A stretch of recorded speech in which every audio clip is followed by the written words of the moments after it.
Assalamualaikum warahmatullahi wabarakatuh. Perkenalkan saya Fahmi Yusriansyah.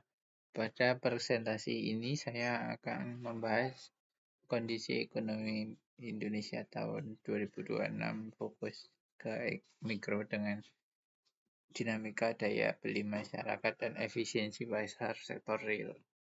Pembahasan akan meliputi identifikasi isu ekonomi mikro terkini, analisis penggunaan teori ekonomi mikro, dampaknya terhadap pelaku ekonomi dan khususnya UMKM, serta penerapan rekomendasi yang dapat dilakukan. Kondisi mikro Indonesia saat ini terjadi kenaikan harga bahan pokok dan dampaknya terhadap daya beli masyarakat itu sangat besar. Tujuan dari presentasi ini sendiri adalah untuk menjelaskan isu mikroekonomi utamanya pada sisi masyarakat di Indonesia dan perubahan sisi penawaran. Ini gambaran apa yang akan saya presentasikan. Selain itu, saya akan mengaitkan isu tersebut dengan teori kurva permintaan dan penawaran dalam ekonomi mikro. Selanjutnya, saya akan menilai dampak terhadap konsumen, produsen, khususnya UMKM, serta pemerintah dan memberikan rekomendasi kebijakan. Analisis mikroekonomi. Ini salah satu dampak jika terjadinya penurunan atau penyusutan di kelas menengah. Isu terkini adalah terjadinya inflasi dan penyusutan kelas menengah dari tahun 2019 banyak 57 juta menjadi 47 juta tahun 2026. Inflasi pangan menekan pendapatan real. Investasi padat modal tidak menyerap tenaga kerja secara optimal, sehingga jumlah kelas terjadi penurunan. Selain itu, kondisi ini juga dapat menyebabkan penurunan daya beli masyarakat yang menjadi salah satu isu utama mikroekonomi saat ini. Dan ini salah satu KPI atau Key Performance Index UMKM untuk monitoring mingguan. Banyak sekali yang dapat kita pantau.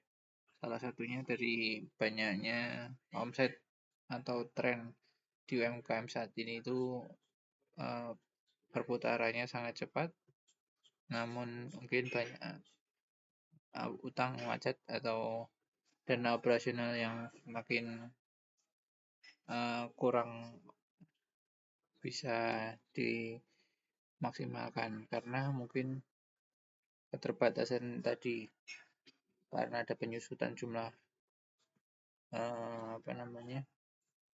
tenaga kerja karena isu ekonomi Indonesia sendiri.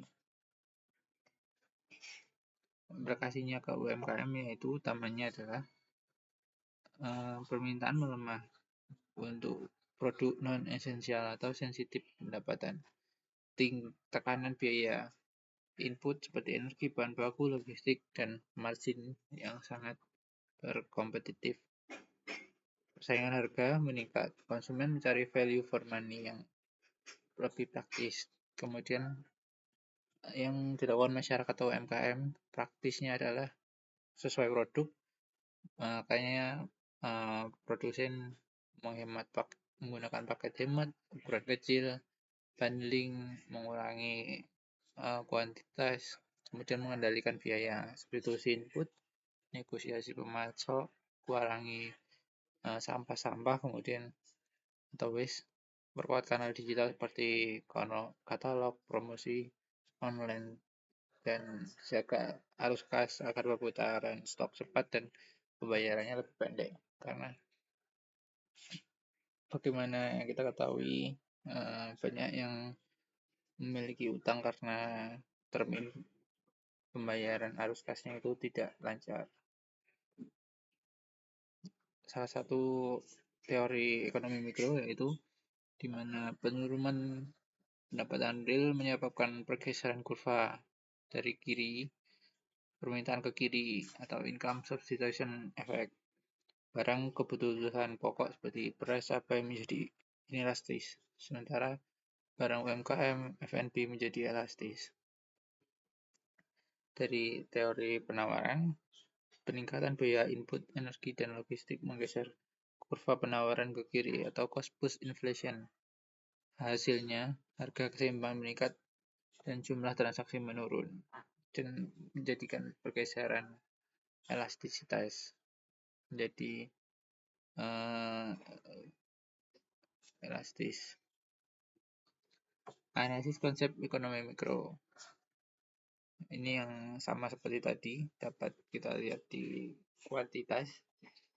Kuantitasnya bergeser dari yang warnanya biru atau merah terang menjadi ke putus-putus. Pergeseran ke E1 ke E2. Demand slide-nya, pergeseran kurva permintaan ke kiri akibat penurunan pendapatan real, kemudian supply-nya, biaya inputnya naik, dan kurva penawaran bergeser ke kiri. Dampak terhadap pelaku ekonomi.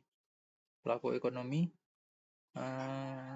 saat ini sebagai konsumen sendiri itu banyak penurunan surplus atau banyak kenaikan harga, mengakibatkan welfare loss atau bisa dapat merugikan perusahaan, dapat merugikan masyarakat. Kalau yang produsen atau UMKM itu dapat membuat margin menurun, jadi sulit untuk menaikkan harga jual. Untuk pemerintah, beban subsidi meningkat dan alokasi APBN menyebabkan beban subsidi meningkat.